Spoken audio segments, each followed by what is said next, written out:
नमस्कार.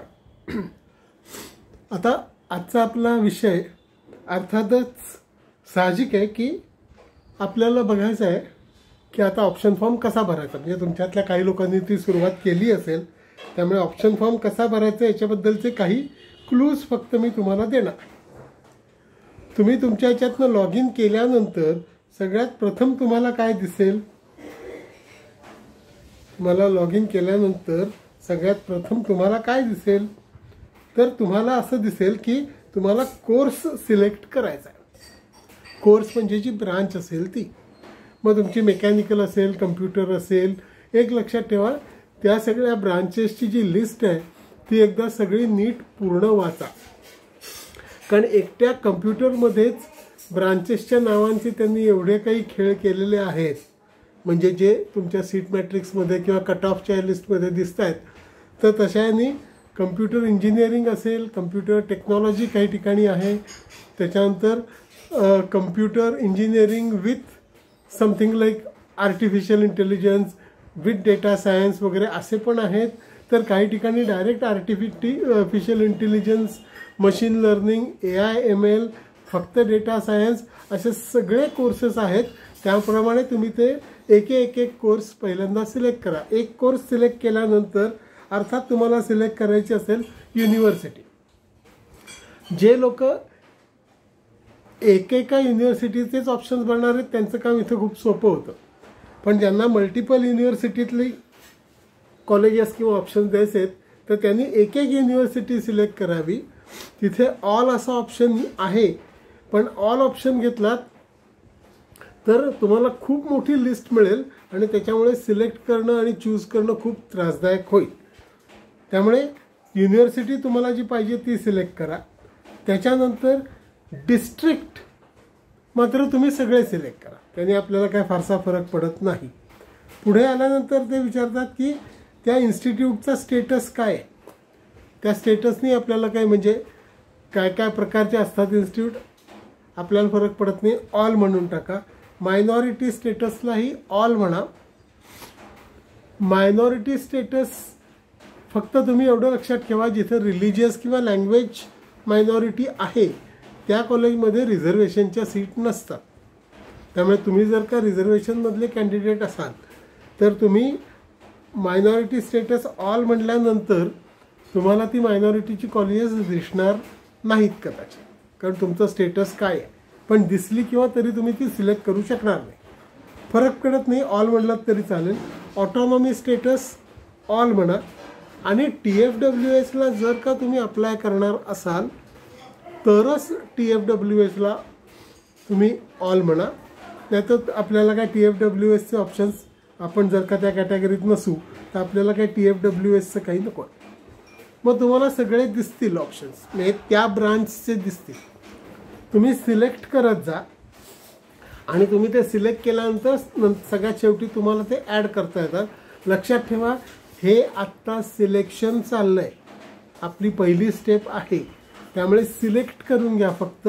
इथे ऑर्डर महत्त्वाची नाही. इथे जी ऑर्डर दिसते ते तुम्हाला कॉलेजच्या कोड नंबरनुसार, जी काय नंबरनुसार असेंडिंग ऑर्डर दिसेल ती असेल.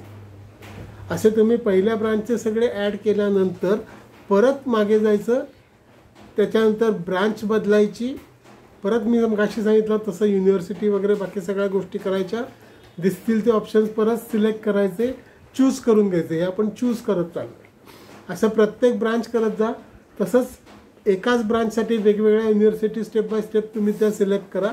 आणि ह्या सगळ्या सिलेक्ट केल्यानंतर आपण जर का लिस्टमध्ये काहीतरी 40, 50, 70 ऑप्शन्स काढले असतील तर तुमच्याकडे एकूण 70 ऑप्शन्स सिलेक्ट झालेत का नाही हे एकदा तुम्हाला तिथं आकडा दिसतो.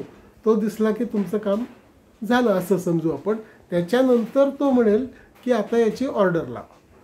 मग तुम्ही केलेली ऑप्शनची लिस्ट आहे ती तुमच्यासमोर पाहिजे.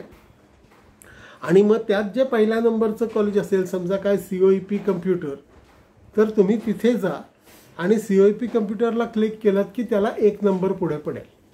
आणि असं करत करत तुम्हाला सगळे ऑप्शन्स द्यायचे.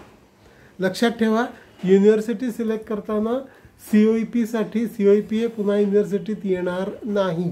त्यांची टेक्नॉलॉजिकल युनिव्हर्सिटी वेगळी आहे. ते तुम्हाला तिथे चूज नीट करावं लागेल, ती पुणे युनिव्हर्सिटी नाही. तसंच मुंबईच्या मुलींना ज्यांना SNDT युनिव्हर्सिटीत जायचं आहे, ती SNDT युनिव्हर्सिटी वेगळी आहे. बाकी सगळ्या युनिव्हर्सिटीज आपल्याला माहिती आहेत.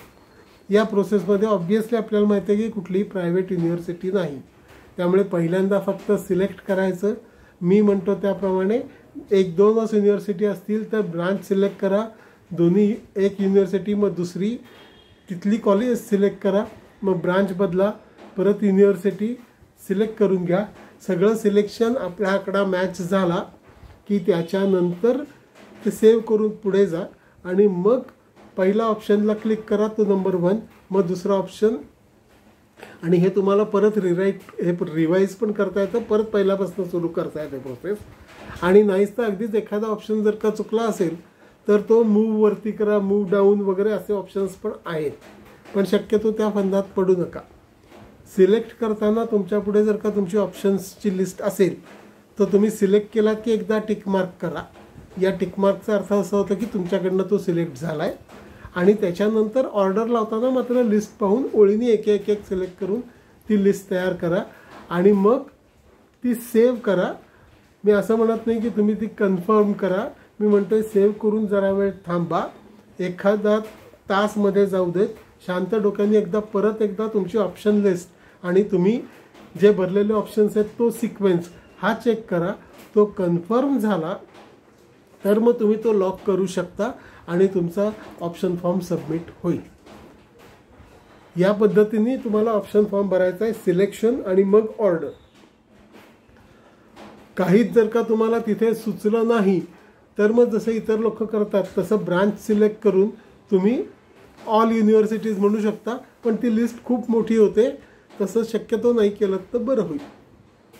बाकी आणखी काय सांगू. All the best. आज 26, 27, 28 आपल्याकडे 3 दिवस आहेत. त्या वेळामध्ये तुम्ही हे ऑप्शन्स आपले लोड करा. आधी पेपरवरती ऑप्शनची लिस्ट तयारच असली पाहिजे असं माझं मत आहे. हा सगळा ऑनलाईन करायचा खेळ नाही. मला तिथे वाटलं म्हणून असं करता येत नाही. मी म्हणल्याप्रमाणे पहिल्यांदा ड्रीम कॉलेज ब्रांच, त्याच्यानंतर आपण जिथे जवळपास पोचू शकतो म्हणजे आपल्याला नंतर Tier 2ची कॉलेजेस, Tier 3 अशी लिस्ट करायची आणि मग ती लिस्ट तयार झाल्यानंतर कट ऑफ बघून आपल्याला याच्यातले किमान 8-10 ठिकाणी साधारण गेल्या वर्षीच्या कट ऑफनुसार ॲडमिशन मिळेल ना, एवढं कन्फर्मेशन झालं तर तुमचा ऑप्शन फॉर्म ओके. तुम्हाला राऊंड 1ला नक्की सीट मिळेल. राऊंड 1ला सीट मिळवणं हे सगळ्यात योग्य, म्हणजे मग तुमच्या हातात एक सीट राहते. राऊंड 2 आणि राऊंड 3 साठी आपण पुढे कंटिन्यू करू शकतो. Wish you all the best. पुढे काही प्रॉब्लेम आला काही असेल तर मी तुम्हाला नक्की कळवेन. याच्यात काही प्रॉब्लेम येण्यासारखं नाही आहे. फक्त उगाचच पहिलं COEP शोधत राहायचं मग दुसरं शोधायचं असं करू नका. सिलेक्ट ऑल पहिल्यांदा आणि मग त्याच्यानंतर ऑर्डर. धन्यवाद.